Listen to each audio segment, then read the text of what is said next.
So it's been about a week since we first got to try Mars, and it sure has been a busy week. We've had phase skips, massive time reductions on current standing quests, and damage numbers more than 6 digits long. Of course, I haven't been slacking either. At least after I figured out the basics of Mars, anyway. One day, I was doing a Falz Aegis run, and decided to drop a Hydra termination on the break, just for kicks, to see how big of a chunk you could take out of it.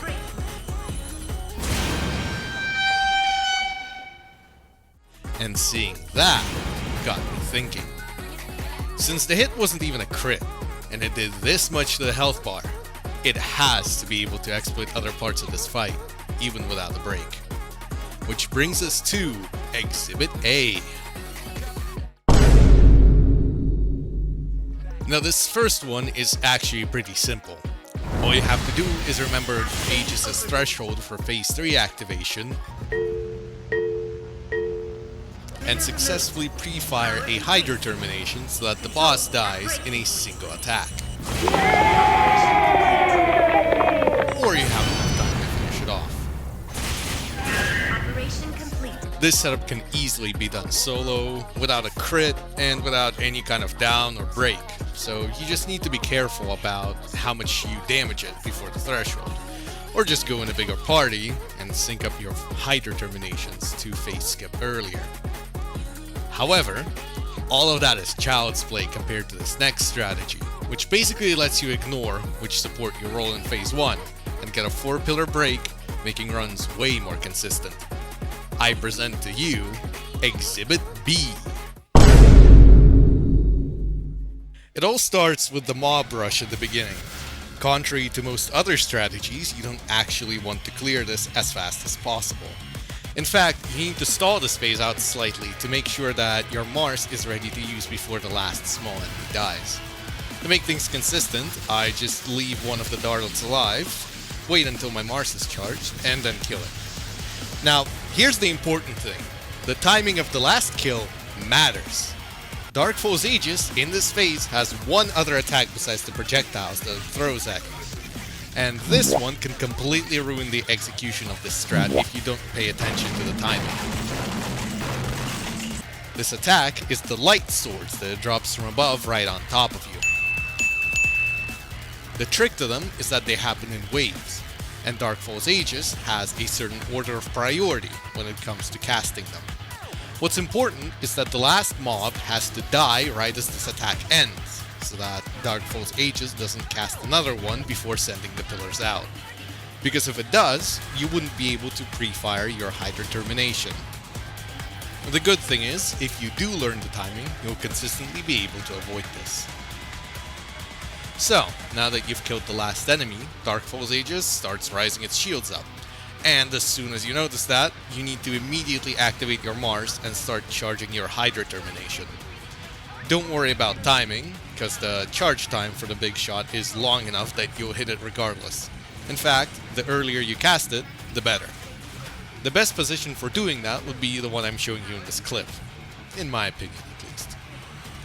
After you hit your first Hydra termination, immediately start charging another one on the same pillar.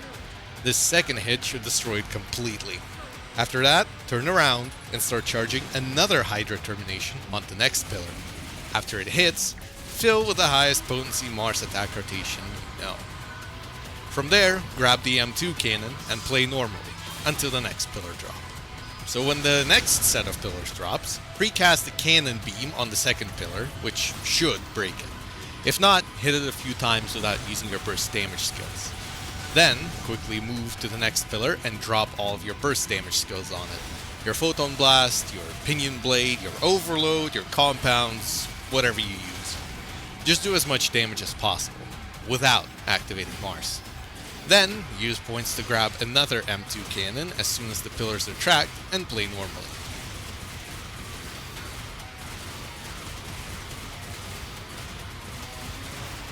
On the scripted down, you can use the normal rotation of M2 beam plus burst skills, or you could hold off slightly and add a Hydra termination. For the purposes of the showcase though, I'll just Hydra termination it and that's it. After Falz Aegis is back up and running, get the points required for the next M2 cannon and mentally prepare yourself, because you'll need to be quick. Due to how much damage your scripted break rotation will do, it's likely that Aegis will immediately deploy pillars after the first missiles hit. When this happens, ditch the M2 cannon and activate Mars. I've tested a rotation that does include the M2 cannon, and it was just short of hitting this kind of clear. Technically, it should be possible, but it'll be more gear reliant due to the second pillar rotation, and thus less consistent. As soon as your Mars arrives, start charging your Hydra Termination again. Ideally, you should be next to the fourth pillar, and slightly in the air, in case Dark Falz Aegis deploys the floor-sweeping lasers due to you activating the M2 cannon. From here, the rotation is exactly the same as the one you did on the first two pillars. 2 shots on the fourth pillar break it, only one if you get Aina or Manon support or Nadra, and then the third shot destroys the third pillar, and Dark Falz Aegis goes down. So if you followed all these steps to the letter, congratulations! You now know how to completely ignore the Phase 1 RNG of Dark Falz Aegis. As a side note, the resulting down is just a little bit too short for a Hydra Termination, so I'd suggest using your regular Mars down rotation instead. In theory, pulling off a Hydra Termination on this down might be possible, but it would require near perfect positioning and a precast somehow. So now that we know all about this strategy, let me show you an abridged version of the run that uses both of them.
So, additional side note on gear.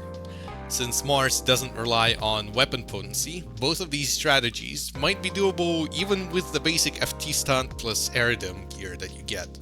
The first one's possible for sure, while the second one might require a crit in its second half or something. Also, I did all of this with less than 50 Mars points, so having a stronger Mars will make this strategy way easier. And if it's in a duo, even FT stunt gear will definitely be enough for the second strategy. So if you don't want to pug, or don't have anyone to play with, or if everyone decided to leave your run, you can still absolutely obliterate Dark Falz Aegis. Now, there's actually one more theoretical skip that might be possible with all of this. Since Hydra Termination is a single hit, the forced break end plus damage reduction from the HP thresholds on harder bosses won't actually stop it. So if someone were to line up a break at just the right time on Malignant Dark Falz Solus, it might be possible to skip its third phase entirely too, provided the crit hits, of course. It's something that would only be possible in solo play due to HP scaling though, but I would argue that it's the type of run that needs this kind of strategy the most.